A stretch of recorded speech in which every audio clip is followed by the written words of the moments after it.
Sebelumnya, alhamdulillah kita masih bisa dipertemukan di suatu forum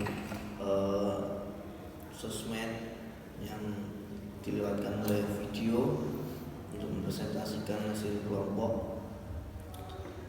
Saya selaku moderator, nanti saya juga ikut membacakan materi karena anggotanya ada 2 orang. Saya ingin menjadikan dengan makalah yang berjudul Ruang Lingkup Analisis Ekonomi Makro yang disusun oleh kami. Dosen pengampunya Bapak Arif Nuraini MSy. Oke, langsung saja saya akan langsung masuk ke pemateri. Oke, langsung saja saya masuk pertama pembahasan yang ruang lingkup analisis makroekonomi. Kita langsung masuk ke pokok pembahasannya. Dari makro ke makroekonomi. Teori atau analisis dasar dalam ilmu ekonomi dibedakan menjadi 2 bentuk, mikroekonomi dan makroekonomi. Analisa dapat dalam teori mikroekonomi pada umumnya mengikuti bagian-bagian kecil dari keseluruhan kegiatan perekonomian. Ekonomi mikro juga sering didefinisikan dengan kajian tentang aktivitas suatu negara. Analisis dalam teori mikroekonomi lebih global atau lebih menyeluruh sifatnya. Dalam makroekonomi yang diperhatikan adalah tindakan konsumen secara keseluruhan bagian ekonomi. Secara rinci dapat dijelaskan ruang lingkup dan fokus analisis mikroekonomi lebih menitik beratkan pada analisis mengenai masalah membuat pilihan. Untuk yang pertama adalah mewujudkan efisien dalam penggunaan sumber daya resources. Yang kedua, mencapai kepuasan yang maksimal. Sedangkan analisis dalam makroekonomi menerangkan tentang bagaimanakah segi pemerintahan dapat menawarkan menentukan tingkat kegiatan dan perekonomian. Yang kedua, masalah-masalah utama yang selalu dihadapi perekonomian, peranan kebijakan dan campuran tantangan pemerintah untuk mengatasi masalah ekonomi yang dihadapi. Isu-isu utama dalam analisis mikroekonomi. Oke, kita lanjutkan ke poin B, permasalahan dalam makroekonomi. Permasalahan itu ada 6. Masalah pertumbuhan ekonomi. Yang kedua, masalah pengangguran. Yang ketiga, masalah inflasi. Yang keempat itu ketidakkeseimbangan neraca pembayaran. Yang kelima, kebaikan dan keburukan perekonomian terbuka. Dan yang terakhir itu efek dari defisit neraca pembayaran. Itu adalah permasalahan dalam makroekonomi. Terus saya langsung jelaskan persatu secara singkat. Pertumbuhan ekonomi yang pertama, poin pertama itu nomor 1. Pertumbuhan ekonomi dapat didefinisikan sebagai perkembangan kegiatan dalam perekonomian yang menyebabkan barang atau jasa yang diproduksi dalam masyarakat bertambah. Itu yang nomor 1. Yang nomor 2 bisa saya jelaskan masalah pengangguran. Pengangguran itu adalah suatu keadaan di mana orang yang tergolong dalam angkatan kerja yang ingin mendapatkan pekerjaan tapi belum dapat atau belum memperolehnya. Seorang yang bekerja tapi tidak secara aktif mencari kerjaan, tidak tergolong dengan pengangguran. Ada contohnya seorang ibu rumah tangga yang tidak ingin bekerja karena ingin mengurus keluarganya, dan itu pun tergolong sebagai pengangguran. Seorang anak keluarga yang kaya tidak, itu juga termasuk pengangguran. Yang ketiga, kita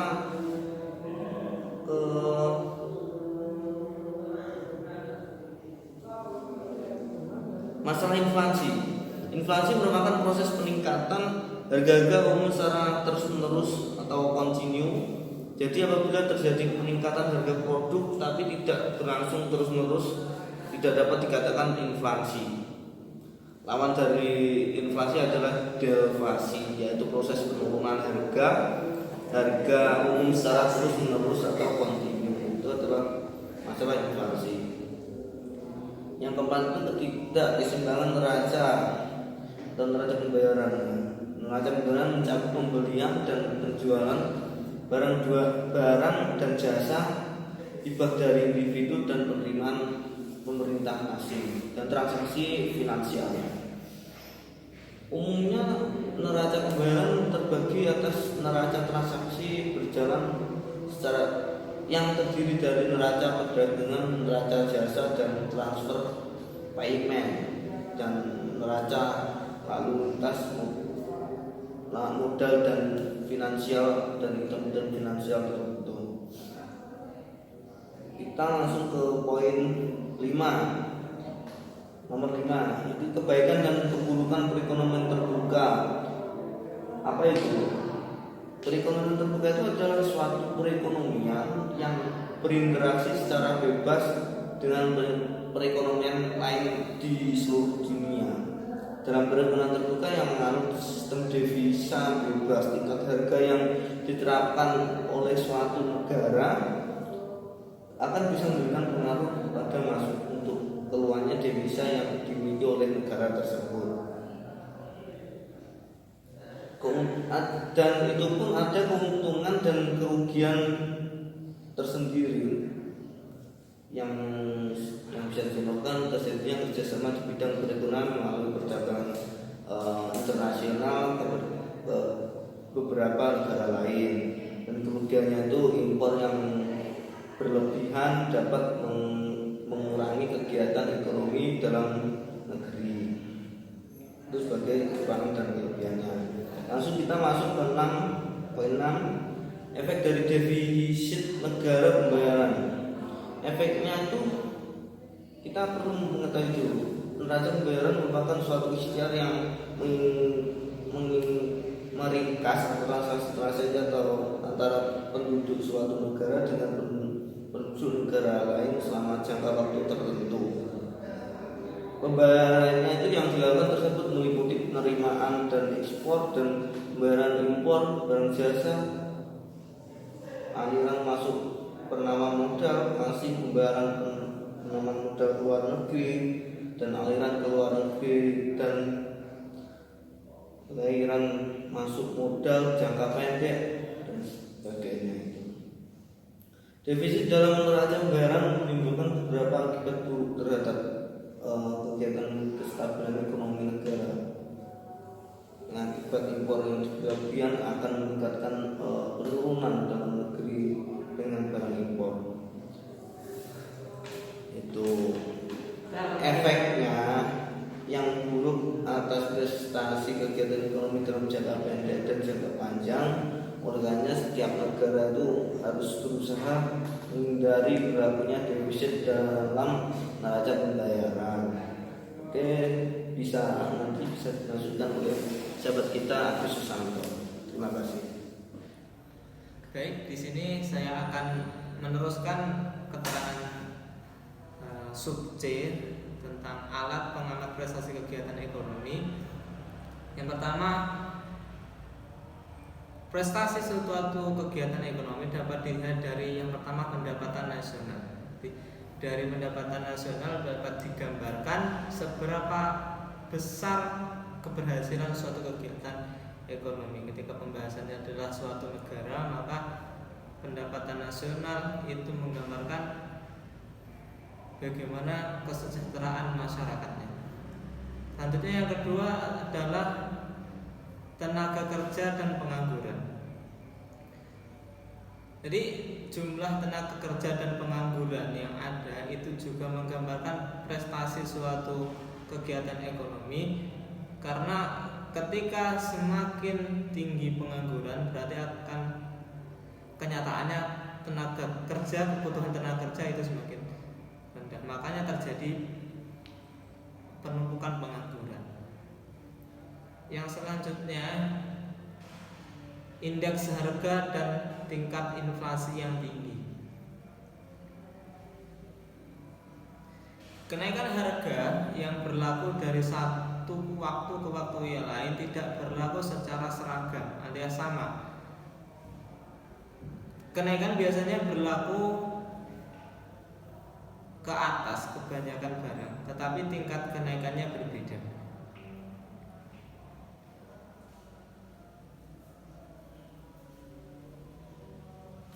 Jadi dalam hal ini berlaku tingkat perubahan harga yang berbeda, sehingga menyebabkan indeks harga perlu dibentuk untuk menggambarkan tingkat perubahan suatu harga yang berlaku dalam suatu negara.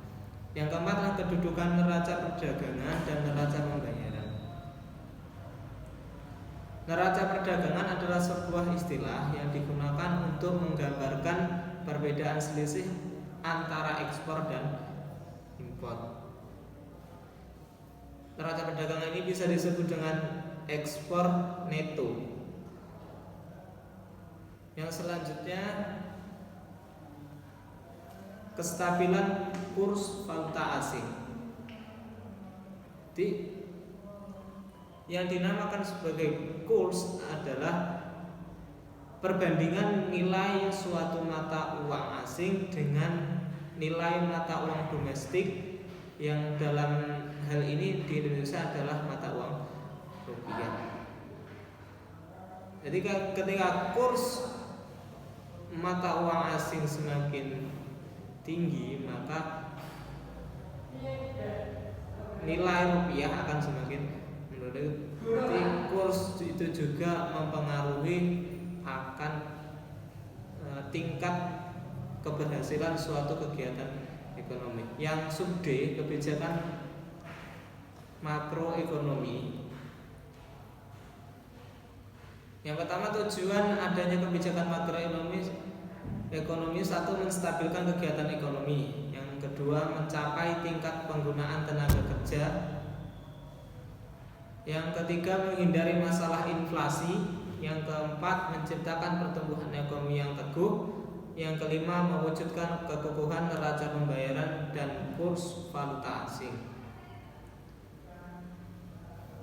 Yang kedua, bentuk-bentuk kebijakan ekonomi. Yang pertama adalah kebijakan fiskal, yaitu kebijakan yang meliputi langkah-langkah pemerintah membuat perubahan dalam bidang perpajakan dan pengeluaran dengan maksud untuk mempengaruhi pengeluaran agregat dalam perekonomian. Yang kedua, kebijakan moneter. Kebijakan ini meliputi langkah-langkah pemerintah yang dilaksanakan oleh Bank Sentral, yang dalam Indonesia Bank Sentralnya adalah Bank Indonesia, untuk mempengaruhi atau merubah penawaran uang dalam perekonomian atau mengubah suku bunga dengan maksud untuk mempengaruhi pengeluaran agregat. Oke, yang ketiga itu adalah penutup. Kesimpulannya itu dari yang saya bacakan dan yang dibacakan oleh Susanto itu, makroekonomi merupakan bagian dari ilmu ekonomi yang mengkhususkan mempelajari mekanisme bekerjanya perekonomian secara keseluruhan, termasuk pertumbuhan dalam pendapatan, perubahan dalam harga, tingkat pengangguran. Sedangkan tujuan dari makroekonomi adalah suatu memahami peristiwa ekonomi dan memperbaiki kebajikan ekonomi.